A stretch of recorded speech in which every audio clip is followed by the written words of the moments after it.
Hey everyone, welcome to this week's episode of the Child Anxiety FAQ podcast. FAQ stands for Frequently Asked Questions, and I'm answering listener questions about child and teen anxiety. My name is Dawn Friedman, and I've been working with kids and families for more than 3 decades.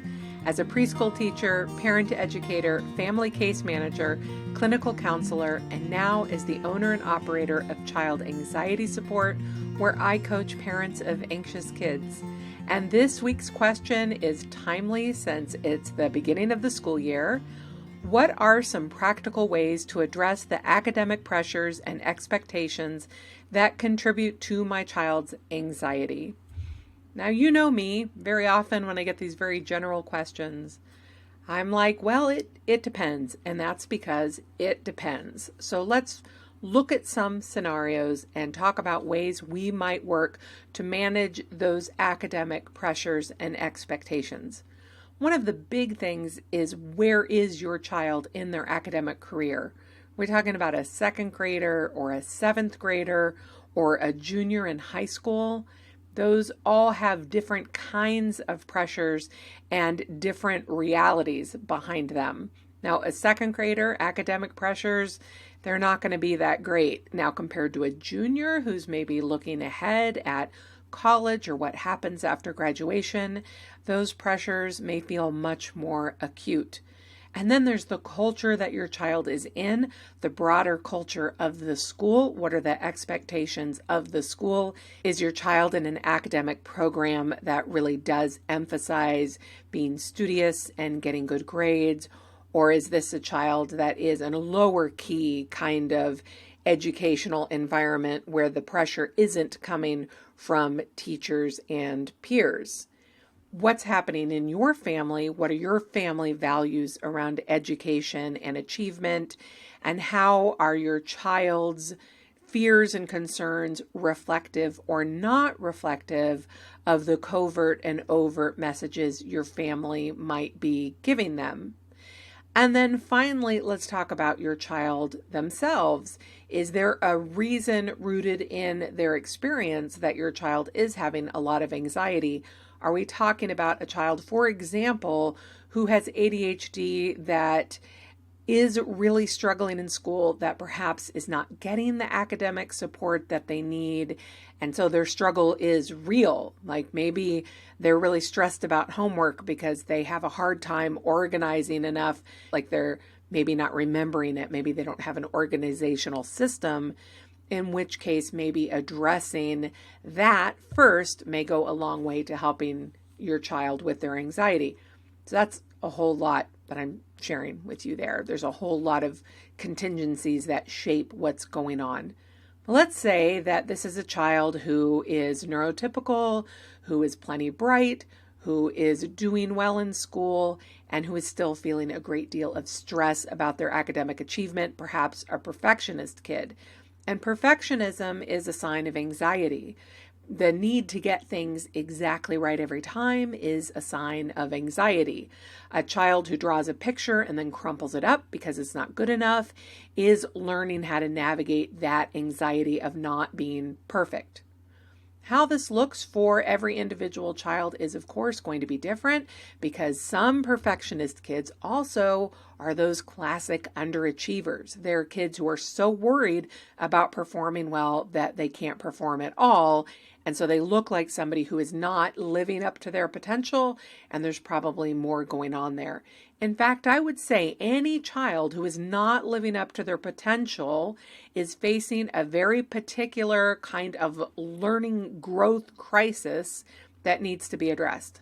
It very rarely is just a child who isn't bothering. It usually is a child who is struggling to bother for some reason. Maybe they do need more academic supports. Maybe they are bored in class.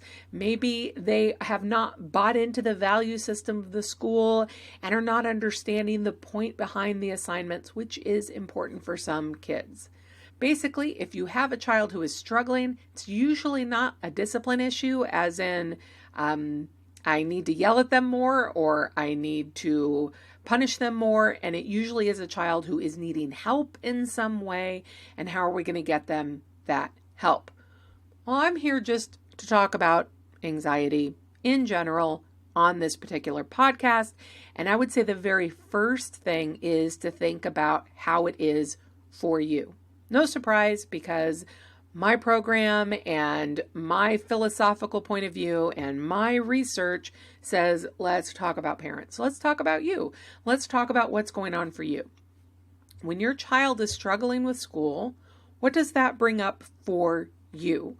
Where does your concern lie?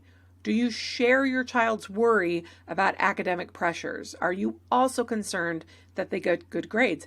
And I'm not saying then it's your fault. I'm just saying let's talk about that if that is part of it for you.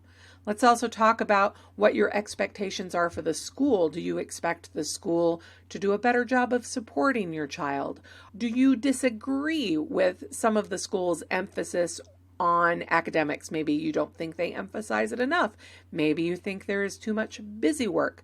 The reason I want you to think about what's going on for you is because ultimately you're going to have to decide what is important for your child. What's important for them? What do you want them to be learning? Do you want them to be learning how to manage their time better? Do you want them to be building more skills? Do you want them to be learning how to deal with the pressures of day-to-day life? So let's, for example, say perhaps, and this happens a lot, you have an 8-year-old who is really hung up on doing well in school, is really hung up on their test scores and getting, if they have homework, getting it done exactly right, who spends way too much time worrying about projects at school. And you're like, where did this kid get this? We have never really worried about this. We have never really stressed to them that you got to get all A's or else. And you say, where is this coming from, this perfectionist kid?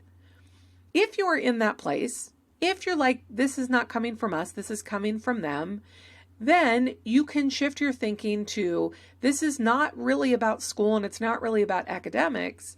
This is really about how to teach my child to deal with pressure, to deal with the pressure externally, if it's coming from a teacher or coming from peers, or to deal with the pressure internally. I will share that in my clinical practice, I was in a terrific school system. My practice was down the street from a couple of wonderful elementary schools, within walking distance of the middle school and 2 of the high schools, because we had an alternative high school. And this was a great district. The assumption in the district was that most, if not all, the kids would go to college. We had very involved parents. We had a terrific gifted program. We had a lot of extracurriculars. And so the culture, the environment, was one about academic performance. And so many of the kids that I got in my office were high achieving, high perfectionist kids who were doing very well on paper. They were getting all A's, they were in band, they were athletes, they were volunteering places. I mean, these kids were nailing it, but they also mentally were not doing so well. They put themselves through a lot. They really beat themselves up. They worried. They compared themselves to their friends and said, I should be taking more AP courses. My grades should be even higher. I'm not going to get into a good school. And working with those kids was inviting them to consider what life might be like if they do not hit this imaginary perfection. What would happen if they didn't get into the perfect school? What would happen if they didn't get the most amazing job? What would happen if they didn't get an A on that next exam? That's the anxiety part, right? That's the thing they're afraid of and they're running from. And that's the thing we need to get them to go towards. For some of these kids, it might mean saying, I don't want you to turn in your homework tomorrow. I don't want you to study for that test. I want you to see what happens when you fail. I don't want you to sign up for that AP course because I know it won't give you time to relax. And you need time to relax. You need balance in your life. And doing that IB program is not going to give you that space to relax. So I'm going to ask you to not live up to your potential, or rather to give up on this very specific kind of potential to live up to this other aspect of your life, to explore this other potential you have, this potential for joy and contentment and for a social life.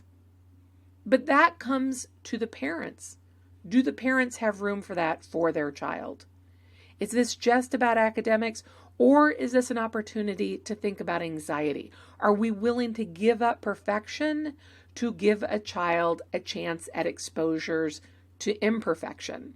And that can start as young as 8. That can start as young as 8 and saying, I don't want you to study for your spelling test. I don't want you to turn in that homework. I want you to let your teacher know that we're working on balance. And I would talk to the teacher about that.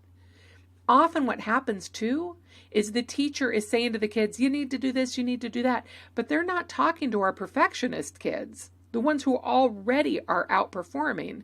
They're talking to those kids who aren't as motivated, and that message instead gets embedded in our kids with their intrusive perfectionist thoughts. Back to our question, what are some ways to address the academic pressures and expectations?